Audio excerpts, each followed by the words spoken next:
Welcome to Stars EU Highlights, a podcast series where we explore European values for innovation in the field of education.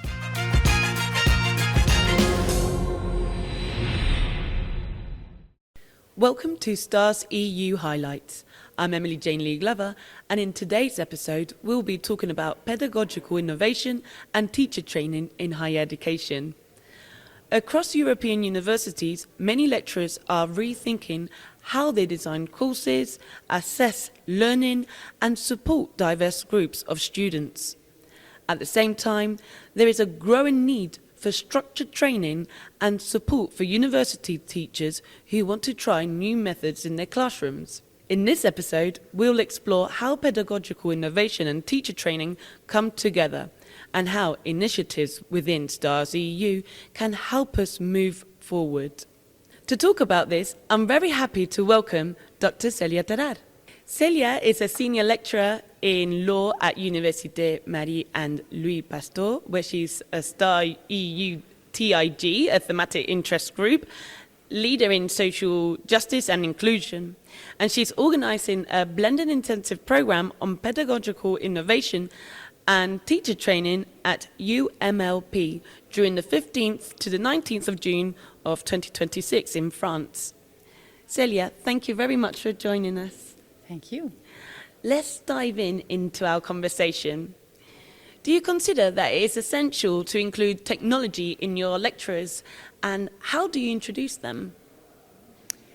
I consider today it has become important to attract the attention of the students who are used to social media, short videos, and whose attention is often quite short, I have to say.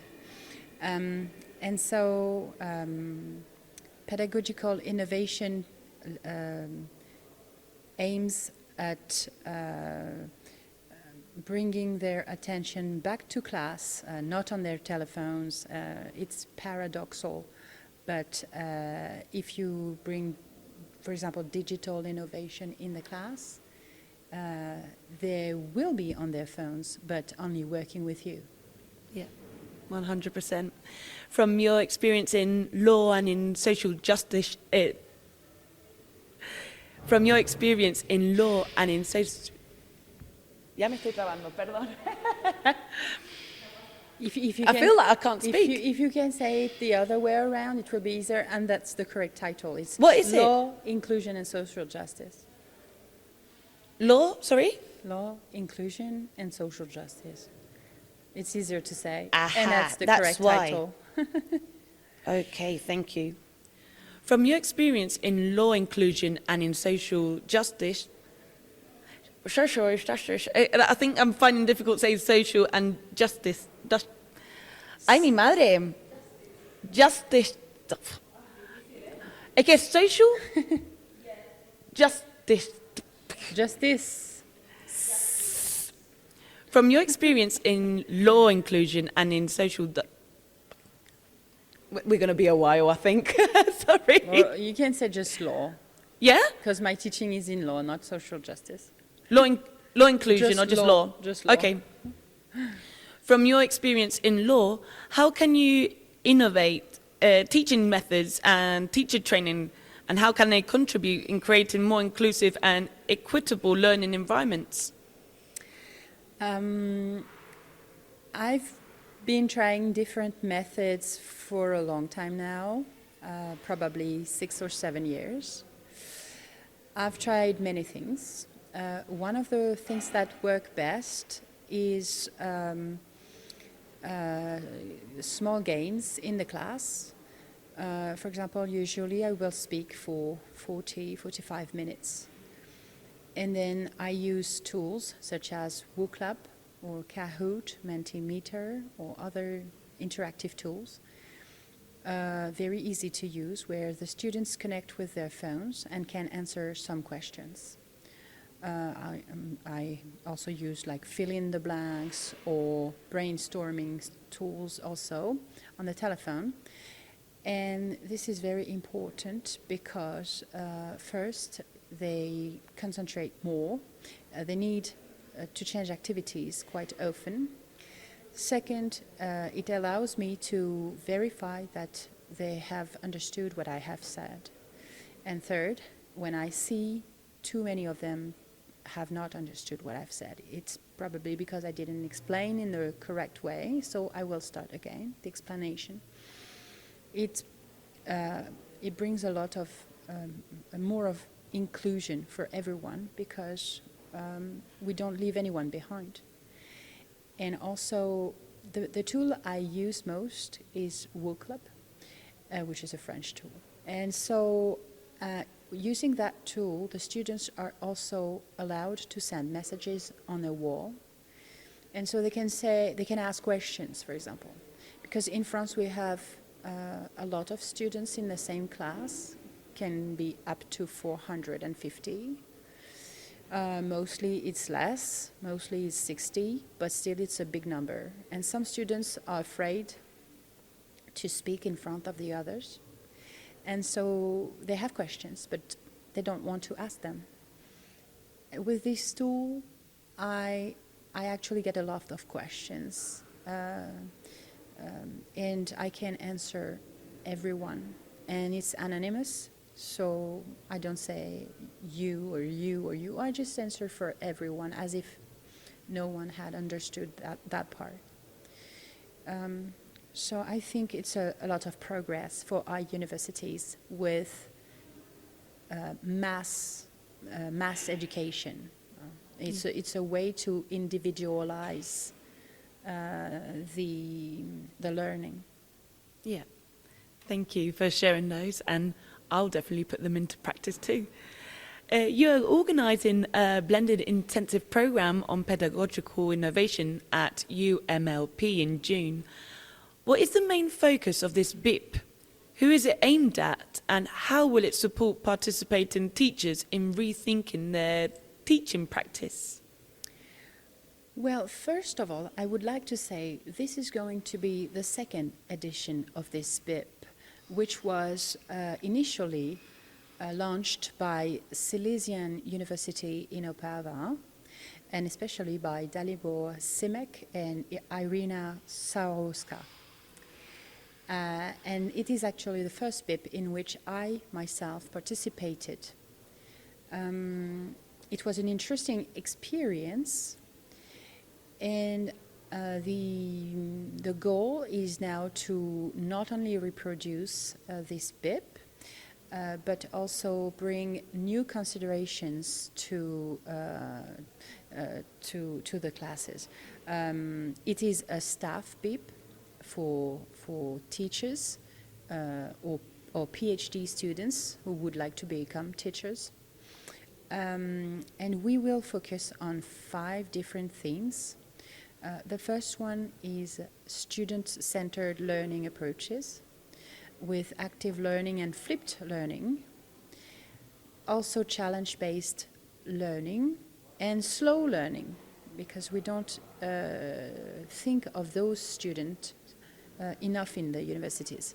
The pacing needs of each student are not the same, so that's going to be very interesting. The second theme is inclusive and collaborative education to support the success of all students. The third theme is my favorite, actually. It's digital innovation and technology in learning, with technology-enhanced learning using digital tools such as the ones I already mentioned. The fourth theme is about engagement and motivation through gamification. So that's also a very interesting idea to get the students back with us. And the last theme is real-world integration and lifelong learning, which is also an important part. Now, what we are going to have in addition is artificial intelligence, because this is a very a currently problematic. It can be a problematic actually, but it can also be a tool to educate the students. For example, earlier this year, at the beginning I was a bit negative about artificial intelligence, especially in law, because it's not rigorous enough, specific enough. But then in September, I decided to ask ChatGPT the question I would have asked my students in my first class, knowing they are master's students, so they already have a background. I asked this question, I printed the result, I distributed the result to all of my students, and I said in my first class, instead of saying, do you remember that, do you remember that, I said, what do you think ChatGPT got wrong? And we looked for all the errors that artificial intelligence had made, and there were a lot actually. And this was it was a very good learning session for everyone.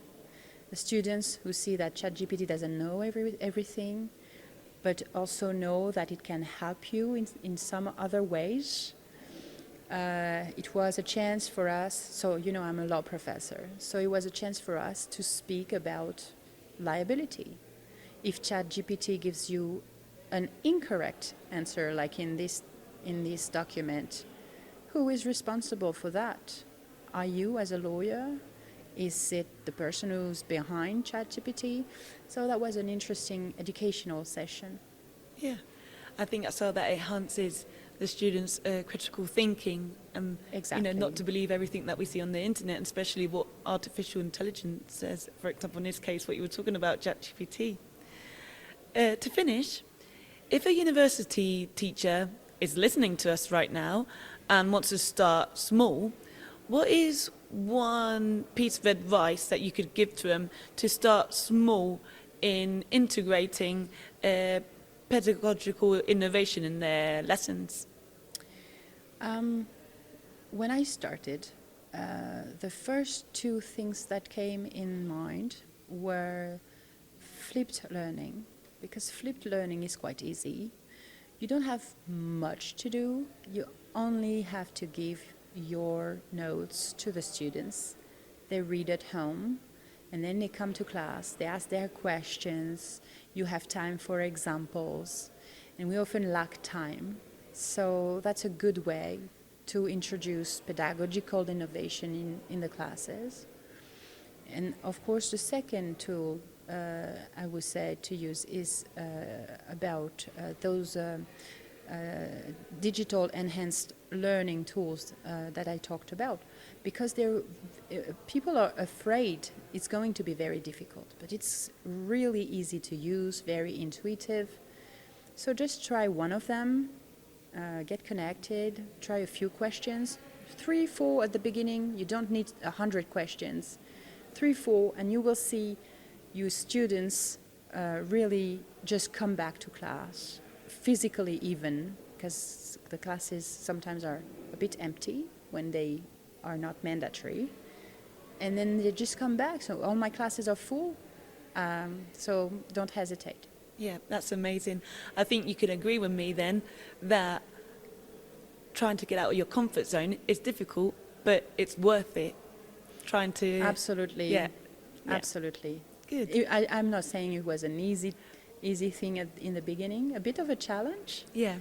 But the result is worth it. Yeah, I think anything new is challenging, but it's gratifying and it's worth it at the end of the day. And I imagine that you students are really enjoying your lessons. I hope so. Well, we have reached to the end of this episode, Teaching for Change, Pedagogical Innovation and Teacher Training. I would like to warmly thank Dr. Célia Berger-Tarare for sharing her experience and for illustrating how teacher training and pedagogical innovation and inclusion can reinforce each other in higher education. Thank you as well to everyone listening to us on the STARS EU platforms. We hope this conversation encouraged university teachers to seek out training opportunities, collaborate across their alliance, and experiment with new ways of teaching and learning. From Tenerife, this is STARS EU Highlight signing off. Thank you for joining us, and we look forward to seeing you in our next episode. STARS EU, transforming regions, empowering people.